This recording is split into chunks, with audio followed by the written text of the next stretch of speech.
Hey, this is David Hilser, and I'm with my dad. Say hello. Hey, hello everybody. And we are getting ready for our book writing marathon, which is going to happen between Friday, July 3rd and Sunday, July 12th. Yep, 10 days of nonstop writing. Well, we'll probably stop for some things for our book called Principia Mathematica 2, The Universe Hack 3.0, a toolkit, a complete toolkit for the universe.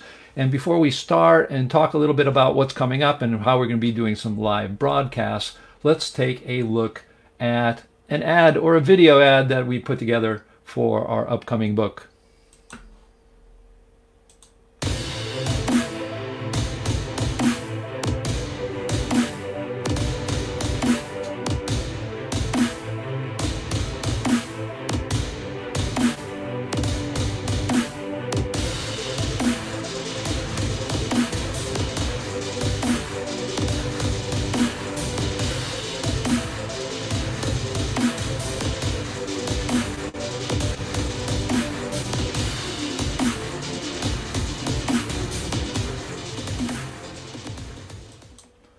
So there it is. Dad, you really like the logo, don't you? Yes, I do. Yeah. Well, tell us a little bit about the logo. What does that logo mean? That's right, like right there. People say. I don't know. Is that a rabbit with ears? No, no. Don't. I got it. I'm sorry, people. Don't go away. He's gonna. I promise you won't tell us any more dad jokes. Okay. It's an apple. Okay. Oh, Well, no. Wait a minute. It's not an apple.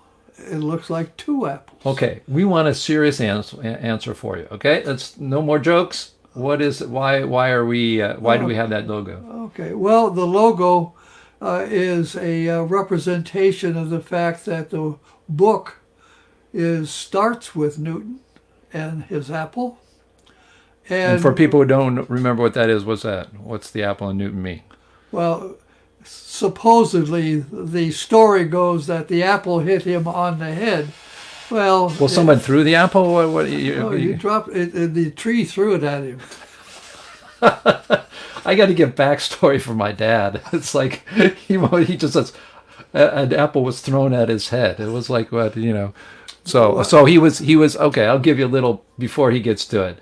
Basically, Newton had to leave during a pandemic and went out into the country so he would be away from getting sick, and he was sitting under an apple tree and supposedly it came down and hit him on the head, at least probably fell down. So keep going now.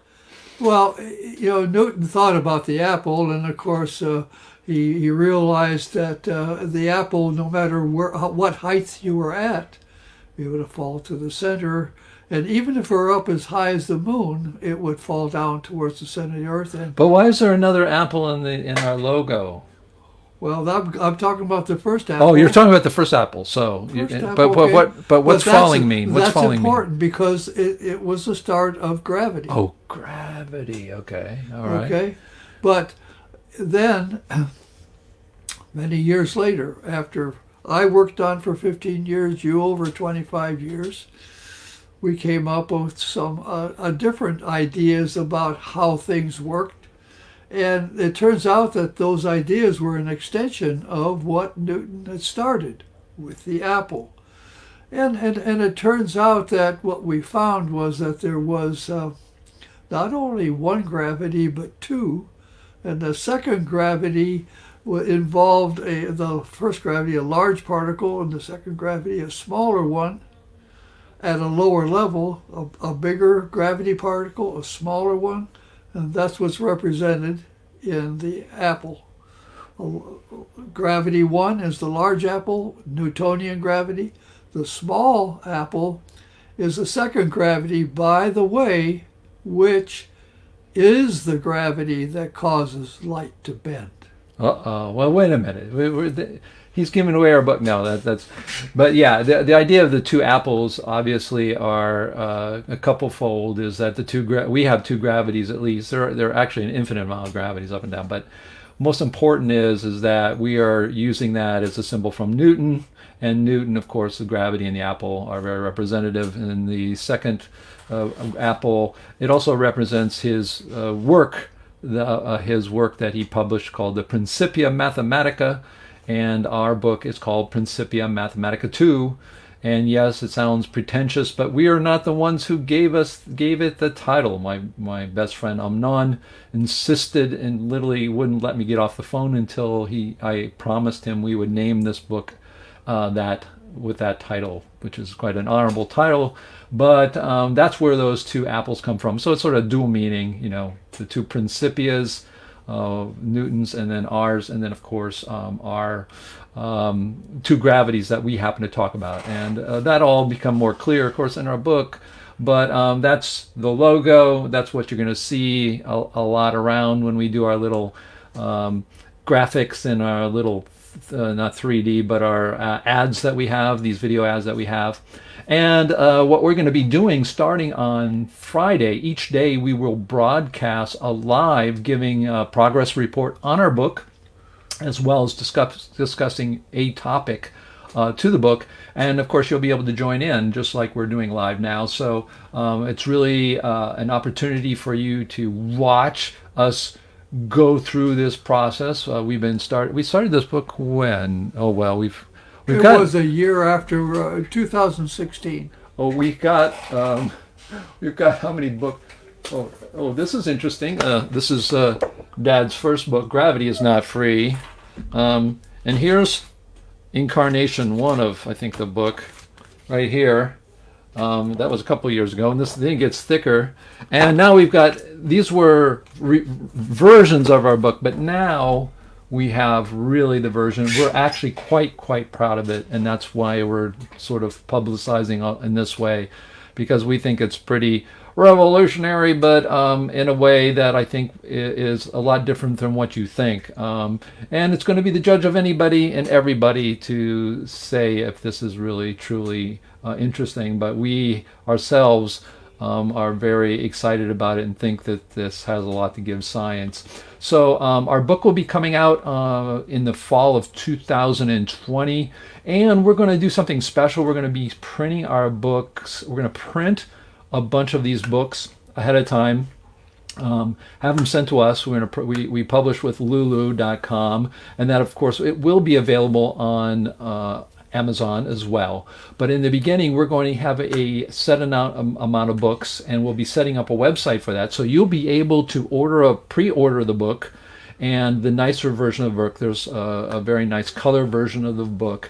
You're going to get it at a really great price, because what we're going to do is we're going to use the price of we publishers or we authors, and we're going to put just the shipping on top of that, and you'll get, of course, an autographed copy from us, and and you can either keep it, and it will turn into something really important and valuable, or you can use it for coasters.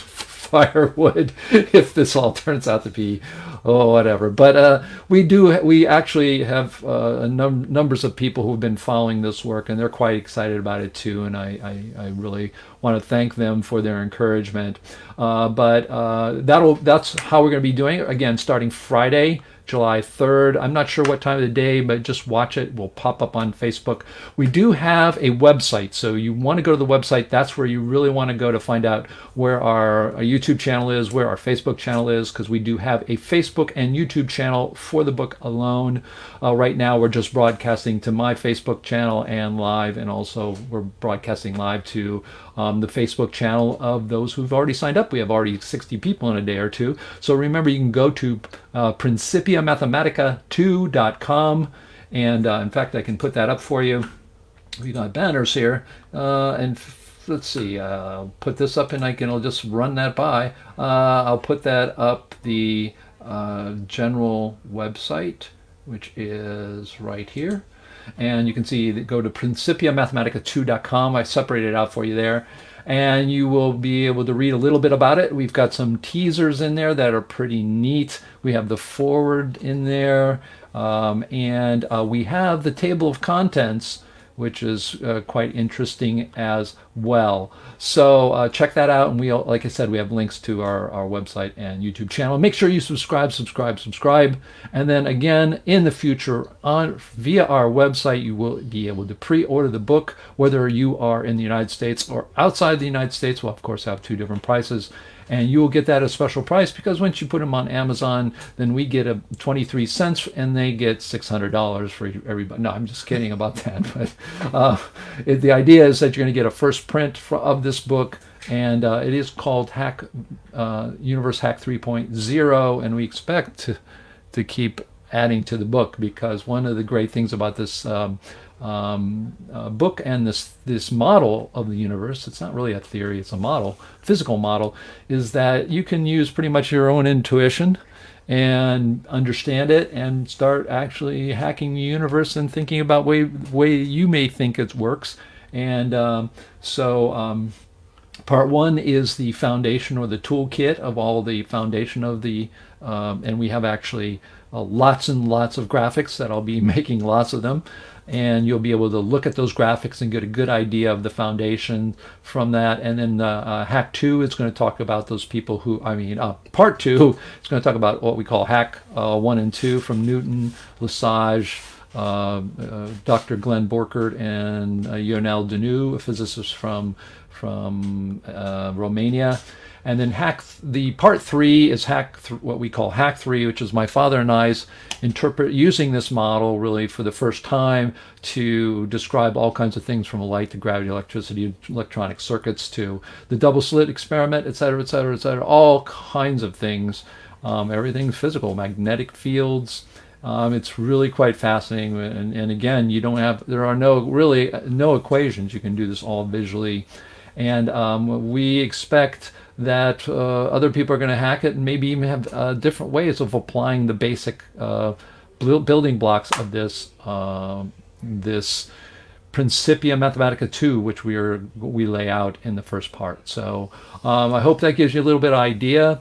And I just wanted to have a question for us today, so we can start to get practice in this discussion. You can see I got a wide angle camera, and I got the thing here, my dad's sitting here, and so we can actually have a discussion instead of his box over here and my box. I was even thinking about doing that, even though he works and lives right across the hall from us in our house.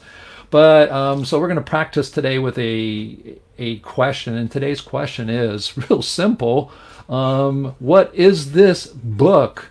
So I'll turn it over to my dad so I stop blabbing. So, Dad, if someone came up to you and doesn't know what this is all about, which are probably most people watching right now, which I do see some people, we do, if you want to make comments or say hello, you can. We do see them here. So if you were to meet someone and they said, "Oh, you're writing a book.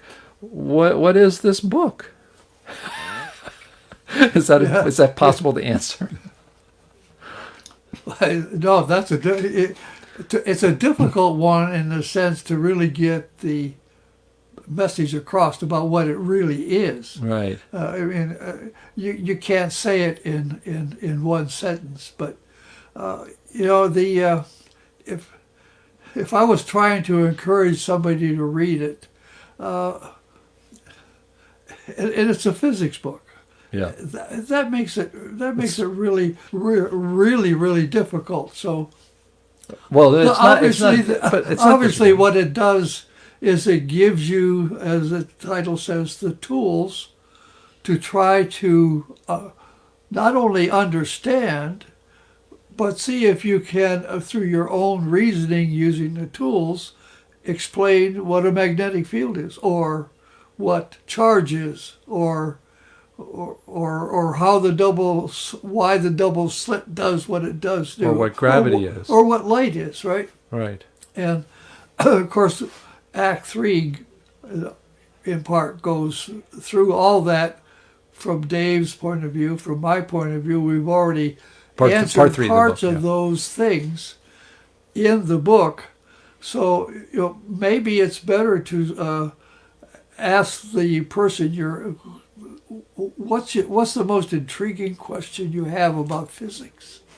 Get them to come back to you, and then we come right back and give the answer. If you were to finally, I get around to that point where that's probably the best way, because the only way, you can say it all day long. You can give all sorts of statements.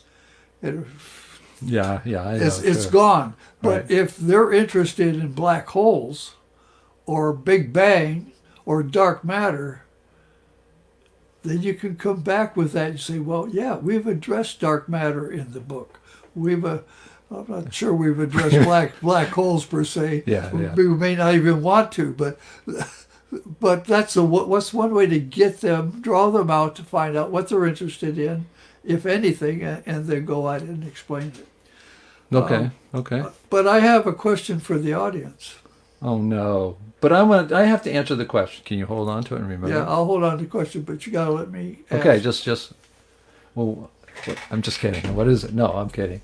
The way I would put it, what this book is I think, for me, what this book is and what this model is after 400 years of people trying to understand physically what the universe is. I mean, during these 400 years, everyone's experienced gravity, everyone's experienced light, everyone's experienced magnetism probably in some way, experienced other things, electricity, all of these things.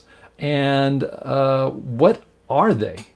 They're not just magical things. My father and I, and a lot of people outside of mainstream science, agree that these things can't just be magical things, a magnetic field, and it's magic. It's not. It's got to have a force behind it. It's got to have, to us, this model, this book brings to the entire universe some moving mass or some moving thing that causes the magnetic field, that causes the gravitational field, that causes electricity, that causes light. And it just answers the question, what is it? I mean, if you go up to a physics teacher now, and you take a physics course, and you're not a physics major, but you got to take physics, and you say, well, what is a magnetic field? But tell me just what it is. How does it work? What is it? And they'll tell you equations, or they'll tell you positives and negatives, and they'll tell you some, a magnetic field, but they won't tell you what it is. This book gives physicality to everything. And I think that, to me, is most exciting. And not only does it do that, it does it so that if you were to take all the words away, at least that's our hope, from the book, and you just looked at the graphics, the pictures, using your own intuition, that you will be able to understand, in at least our interpretation, what's happening, even in an electronic circuit, in a battery, with a light bulb and a switch, what's really going on. Because mainstream science tells us a bunch of stuff that if you've heard it, you would not believe how crazy it is. So to me, the book answers a question, a 400-year-old question of what is all this stuff in the universe physically? What is it? Something that I can grab, that is a physical thing like magnetic field. It is something, it's got mass, it's doing something, and it does it in a certain way. And these things come from people before us, Newton and Lesage and Borchert and Deneuve, and then de Hilster, and we decided we're going to write a book. So that, to me, is what this book is all about. And that's exactly what I wanted to say. So my dad has a question for the audience, but I'm afraid what that is. But go ahead, Dad. Okay. Well, a while back, Dave came over to my room, and he said, Dad, I got a name for the book. It's Principia Mathematica 2. I said, what? I said, I didn't have that. No, I'm none. So. Well, you had the name. You were the one who gave it to me. I told you. Yeah, and Amnon came up with it, and I says, no, you can't name the book that. That's arrogant. That's egotistical. You can't do it. Well, my question to everyone out there, even though I was convinced later that the book is, in fact, an extension of Newton's Principia Mathematica, the content of the book is what it is. What is your reaction to the title? That's my question. Oh, very good. And we have people watching, but I'm not sure they're going to be typing anything in. But that's something for them to think about. You can email it or talk, but we can, next time. Sure. Chime in. But anyways, this was just an experiment. We've been going on for 17 minutes already. So, and I know people. I think I see people on. So I really appreciate you guys coming on. Remember, you can go to our website, and also to remember, if you do want to see some of what we do, you can go to see my father's work. He actually has a YouTube channel where he describes the universe using our particle model. So if you want to get a heads up on it a little bit, you can go to it, youtube.particle.guru, and that'll take you to the YouTube page. It's just a shortcut, easy way to get there. I also, of course, have my own websites, dissidentscience.com. Oh, I didn't even put that in there, but I'll put that in there. You can go to youtube.dissidentscience.com. It's a little different, but you can also go and get my opinions about science in general. But if you really want to get more about the particle model, you can go to this website, and my dad puts up videos all the time. But again, this is where you can go and find out about everything. So thank you very much. I hope you tune in, let other people know. We are starting next Friday, and we will we'll probably pick a time of the day. We're not sure if we're going to do it in the morning.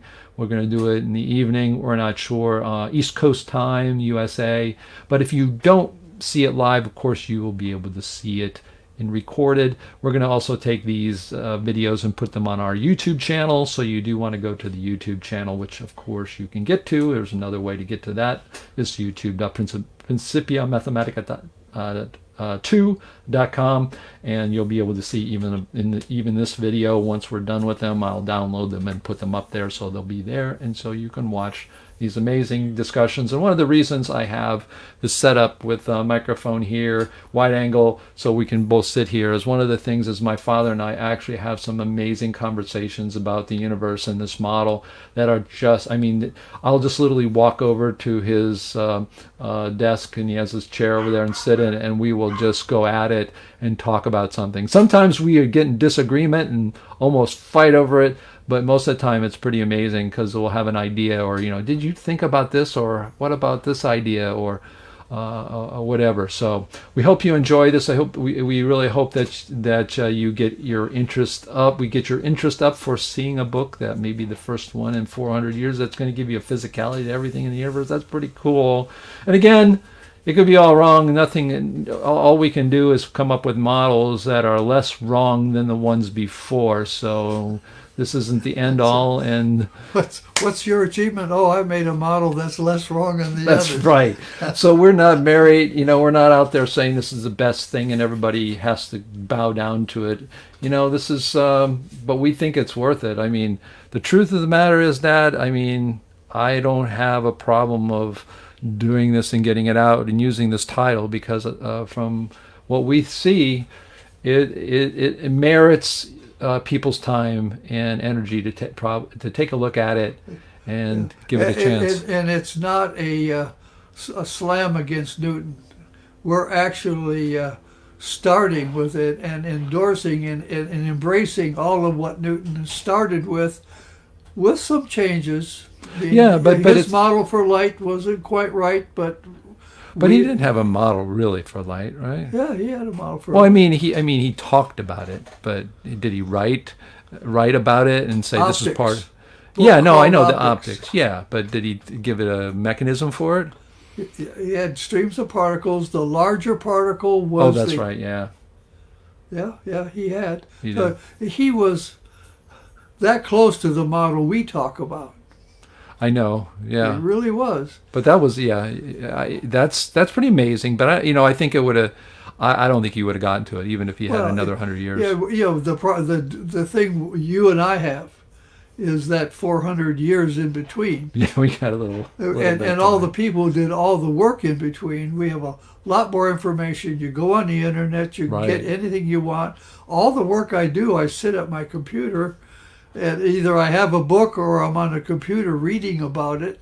Yeah. And Newton didn't have that, and yet he did an amazing work. Yeah, no, absolutely. And just to let people know, the entire model is Newtonian. Everything's Newtonian, right? It's all Newtonian. The only difference is that we've added some concepts and some classifications of movement flow, a number of things. And you'll see that, of course, in the book. You get a little hint of that on our website, so you want to take a look at that. So yeah, it's quite amazing. I'm very excited about it. We're gonna do our best to work on this, the graphics of it, and starting on Friday we will be broadcasting and talking about basically where we are, because I'm going to be doing mostly graphics, a lot of graphics, and I'll talk a little bit about that on the first day, because I've literally had to write programs to generate 2D graphics to make them look like 3D, but there's because it's a particle model and there's so many hundreds of particles and thousands of particles to make that look good, I literally had to program to draw this stuff. So anyways, I don't think we have anybody's comments right now, because this is sort of new, but I do see people, and I want to thank everybody for signing up and coming by. Hopefully you think about the title. What's your reaction to the title? Because my reaction was, no, you can't do it. We can't do that. And yet there it is. Well, I finally had to say, okay. Were they forced, or did you agree?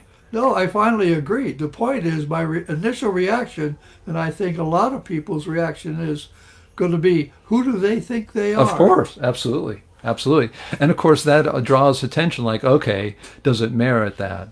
And I will tell you, when I'm on our website, Principia Mathematica 2.com, go there. It talks a little bit about, in fact, about the title that was given to us by Amnon Myers. And in the book, I actually have a paragraph that he insisted that I write down. It wasn't word for word from his mouth, but he said, you need to write this down about the paragraph, about the title, and it's going to be in the book. So it was really hoisted upon us, but both of us thought about it for a while, and we truly agree that we think it's it explains the content of the book. Yeah, it does. So there you go. But it's just less wrong than Newton, we think, right? Yeah, and later on, ours will be more wrong than somebody else's. That's right. Maybe people will get a hack, throw our stuff out, use the foundation for it. But hey, they got the foundation right, but you can throw all the hacks. And we will be talking about that in one of our videos coming up. The time where my dad said, "Did you see what I said?" He said, "I used the word hack," and I didn't. We'll talk about the word hack. That's going to be one of our questions for the D. That we could talk on and on and on, because we've already talked 25 minutes. That took me a long time to embrace that. Yeah, it did. But you finally came around and not only embraced it, but now are a proponent of that. So anyways, thank you so much, everyone, for coming on to our live stream right now. We hope to be live streaming as well to our YouTube channel. But right now, since we have very few people over, remember to subscribe, like our Facebook page, and subscribe to our YouTube channel, and you will see this going on. I will broadcast on mine as well, just so because I have a lot of my friends are there, a lot of people that me and Dad know are there, so that works out. But remember to subscribe and then order the book. All right, we will see you on Friday, July 3rd, 2020, just in case you are watching this a long time after that. And we hope to see you there. All righty? Good night. Let's see you next time. See you next time. Good night, good morning, good afternoon, wherever you are in the world. Goodbye. See you later.